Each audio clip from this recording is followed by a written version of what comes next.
Hi, I'm Colleen O'Connell-Campbell, wealth advisor at RBC Dominion Securities and host of the Cash Rich Exit podcast. I'm joined today by Tania Guido, an estate planning specialist with RBC Wealth Management Financial Services. Tania has over 30 years in financial services experience and is known for a thoughtful, transparent approach to estate planning, helping clients and their advisors make confident decisions around personal and corporate strategies. Today, we're talking more on the personal side.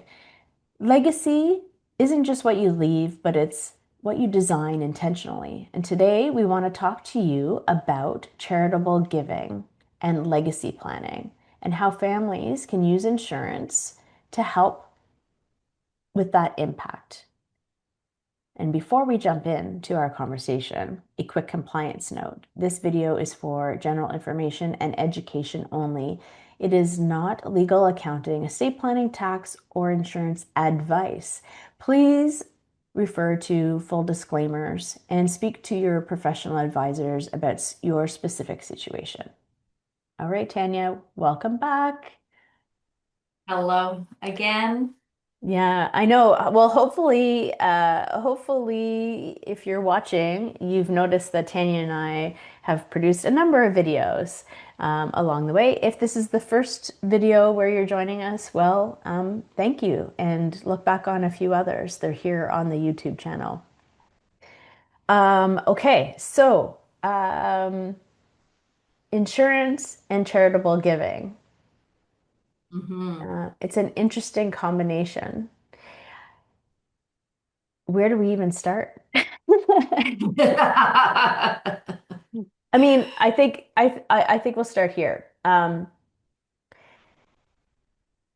You can have a charitable mindset and give on a regular basis, but there's also this way of implementing a strategy using life insurance that can kind of supersize a financial contribution to an organization, and it can also then have some positive tax implications for you as well, depending on how you want to do that. I think that's probably a good place to start. Would you say? What would you Yeah. want to add to that? Yeah, and I think, just on that, I think one of the I'll say myths Hmm. that we think when we think about charitable giving and we think about insurance is that it's for the rich people.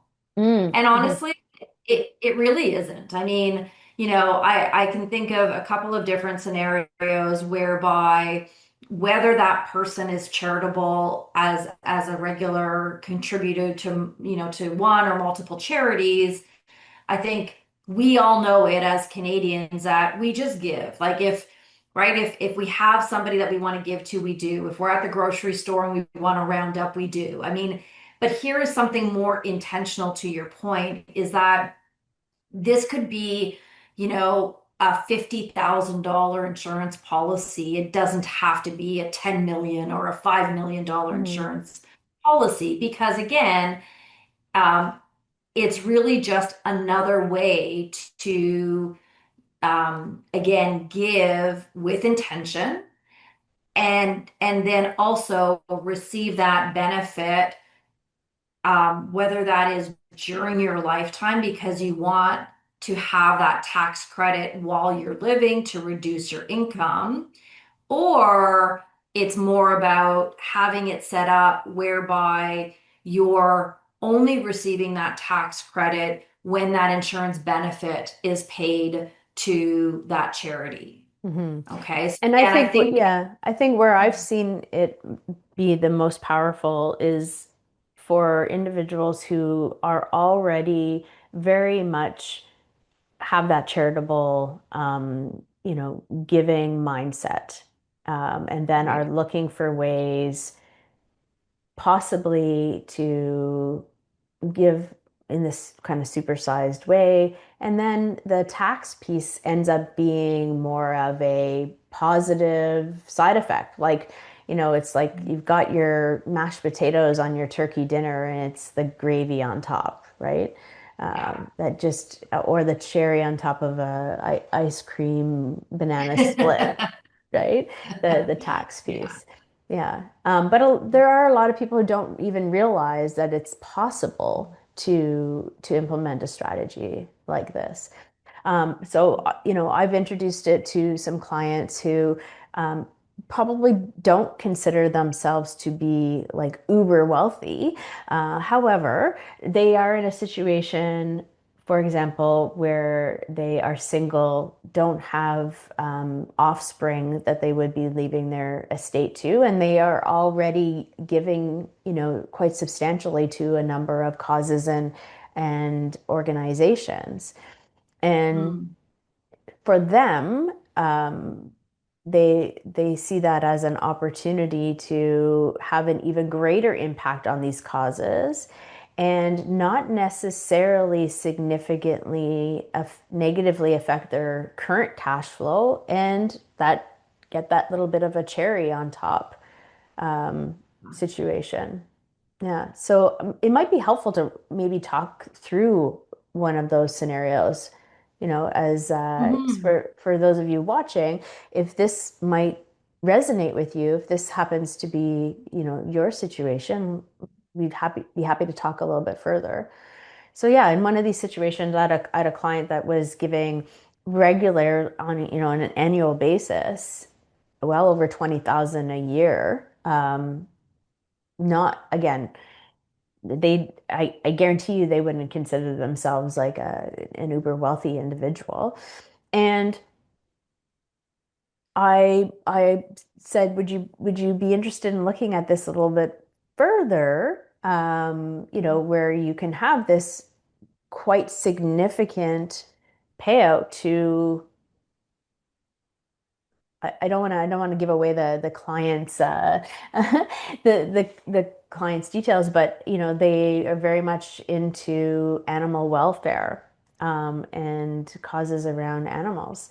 So we investigated a few figures, and yeah, so on an ongoing basis, they still give, and in fact, doesn't even affect their ongoing cash flow. So what we were doing is shifting some assets over from their investment portfolio over to cover the premium. And we're getting into some additional details there, but because they're making a donation to a charity, then they are able to do that using appreciated assets. And so those appreciated assets do not garner a capital gains tax in that year. It's like a full circle. That's one scenario, and it's not forever and ever. They're not necessarily paying that premium forever. We've set it up that they're paying it over. I think it's like a 11 or 12-year period, and then they could Right. continue. So that's one Yes. one scenario, and they are receiving the tax benefit up front, and the cause is going to receive the benefit down the road when they become an angel at their life expectancy. So that's one Right. scenario that I can think of like right off the top of my head that was very impactful. That Yeah. that if that's you, maybe you want to talk to us about it. Yeah. And I'll just add in there, Colleen, too. I mean, Gift Funds Canada. This isn't, again, an organization where some people will say, during these conversations, like, well, what if my charity bequests that I want to give to changes down the road? Hmm. How does that work if I set it up as an insurance plan, right? An insurance policy. And again, I don't want to go too deep into the different ways of setting it up and things like that, but there is one way that certainly you're controlling the policy, therefore you can control the charities down the road. Hmm. So if you're giving to one charity today, but you want to introduce a secondary charity or change the charity entirely, you can do that. But Gift Funds Canada or any type of organization like that, essentially, your benefit when the time becomes that you're an angel and it goes into Gift Funds Canada, they're now distributing that benefit to those charities. So your charitable giving, not individuals, but organizations Organizations, yeah. can change throughout your lifetime. And so again, there's just different ways of doing it. I think ultimately, if you haven't thought about insurance in this space, it certainly is something to think about. Hmm. And again, Colleen, you mentioned one way whereby you're not married, you don't have children. Maybe a sibling or siblings or nieces or nephews are going to get something, but you have just created more wealth than you anticipated. So now here's another way of introducing a way of giving your wealth, because if it's not going to go to the family, you want less of it to go to the CRA, maybe? Yeah, right. It's Right. just one way. We decided to go down this path and share some of these stories and this insight by video. And I didn't pull up all the details, but I'm going to use some rough numbers that are running through my mind in this scenario. And, the client is putting 20,000 or so a year, and it's about 12 years of contribution. So it's about 240,000 that she's committed to. At the end of the day, the face value of that policy was something around 500,000.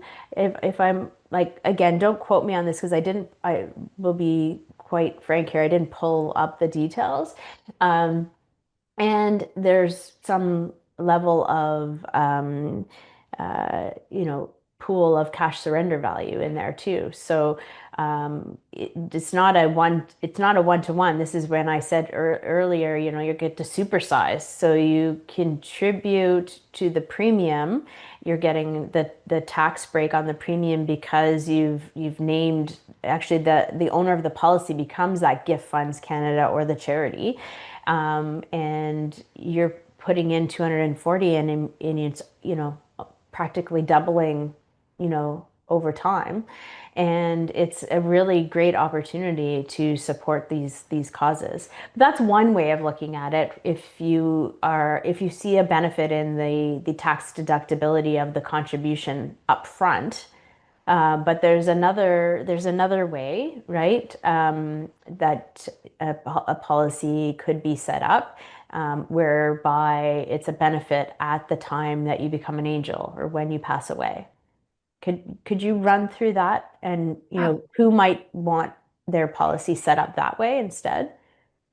Yeah, I think the best way for me to sort of to put it out there is like, do you want the control? Like, I think that, not only do you need to understand like when do you want that tax credit, the next part of really the conversation becomes the control of the policy, right? Because Colleen, how you just mentioned it, with Gift Funds Canada or a charity being the owner of the policy, well, you've lost all control, right? You're paying those premiums, you're getting those tax deductions, but at the end of the day, you can't change anything because you are not the owner of the policy.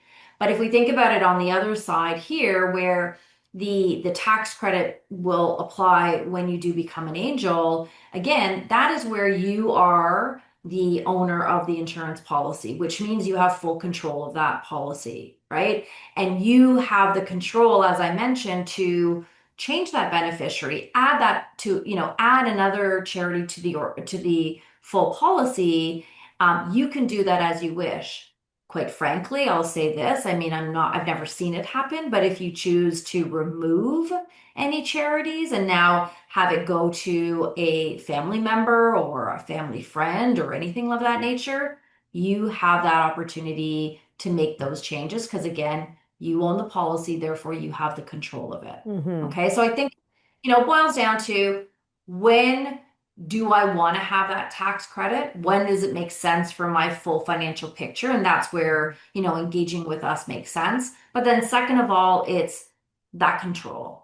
Do you want to have the control of the policy, or do you just want to say, this is like again, I'll say a set it and forget it. This money is going towards these charities through Gift Funds Canada or directly to a charity. That's my choice today, and I don't want to change it, and I'm going to set it up that way. that's where, again, you have that decision-making power in all of this. Right, right. And so this strategy can work for a brand new policy, and it's also something that could work for an existing policy that you may already have in place, where your situation may have changed, and you want to keep the policy, but maybe um, the current beneficiaries are not relevant for whatever reason any longer, and you may choose to consider a charitable organization in lieu of, family members or what have you. So just keep in mind, we're here sharing a strategy that's not necessarily about you creating something new. It's really possibly repurposing structure that's already in place. Exactly. Yeah, exactly. And just to end on that, I would just say, make sure you do connect with an advisor just to ensure again, you're making the decision. It is your decision, but at the same time, just making sure that your full picture is well looked at before making any of those changes. And today we've talked about this more on the individual level or personal level, but there are similar structures and strategies that could be put in place from the business side. It just gets a little bit more complicated and maybe a little out of the scope of conversation today. But um, yeah, if this has tweaked any thoughts in your mind as you're watching this video, then we encourage you to reach out. If you have a charitable mindset, and you also would like to, have the cherry on top of the banana split with a little bit of tax incentive, then we'd be happy to chat with you about that. Giving matters, and our world and all the different causes and organizations out there really appreciate it when they do have legacy gifts. So, yeah, if you want to have a chat, you can find me on LinkedIn under Colleen O'Connell-Campbell. You can email me at colleen.campbell@rbc.com. And I'm sure we'll be back with some more videos down the road. Have a look through. We're happy to discuss anything that might come to mind for you. And I have to say also that all opinions expressed by me and any guests are solely their own and do not reflect the opinion of RBC Dominion Securities. This video is for information purposes only. Before acting on anything you see or hear, please consult with a qualified professional about your specific circumstances. Insurance products are offered through RBC Wealth Management Financial Services, Inc., a subsidiary of RBC Dominion Securities. This content is produced mainly for Canadian residents in the province of Ontario. I'm a wealth advisor with RBC Dominion Securities, a member of the Canadian Investor Protection Fund.